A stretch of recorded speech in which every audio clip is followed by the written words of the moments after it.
Joining me again today to keep you in the loop is Rebecca Mahalik from our Sydney office. When we recently caught up, we talked about contractors being one of the things that you're talking to clients a lot about. What are the misconceptions around contractors in a business? There's this common misconception that if you have a contractor that you're using in your business, that contractor is immediately independent. However, if they're not really running a proper business, even if they have an ABN and GST registration, they might actually not be as independent as you think. And what's the implications if they're not an actual, I suppose, legitimate contractor? There's a whole range of implications if you have a contractor and that contractor is potentially not actually independent.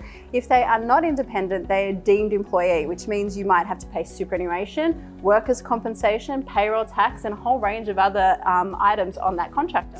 So they're effectively deemed an employee, aren't they? Absolutely. So does that mean you also would be required to take tax out of their wages and those types of things? Interestingly enough, that's the one thing you don't have to do. You don't need to withhold tax. However, you will potentially get stung with these additional costs if there is a review of your contractor arrangement. And what about putting a company in place? Does that sort of solve all the problems? Absolutely not. And in a lot of circumstances, business owners do think that there is a company, so that means they're definitely independent. When having a look at this, or if there is a review, a lot of the agencies that are in play in Australia will lift that corporate veil and have a look at what's actually happening in that relationship. So what I'm hearing, compliance obligations obviously through the roof, potential risk and penalties and so forth. If only they change the legislation to make it clearer for us. What about, you hear a lot about 80-20 sort of rules when we talk about independent contractors in businesses. What's the go with that these days?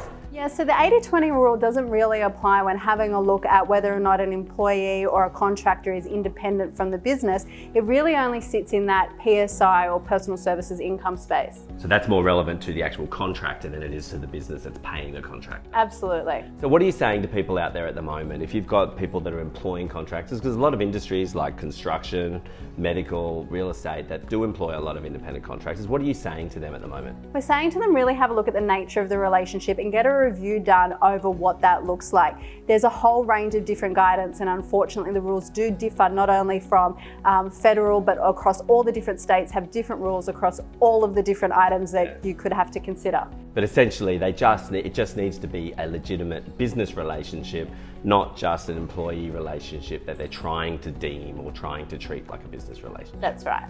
Okay, of course, if anybody has any questions, please feel free to reach out to Rebecca, myself, or your usual contact here at Business Depot. And if you'd like to continue to stay in the loop, you can subscribe on LinkedIn or on the website at businessdepot.com.au.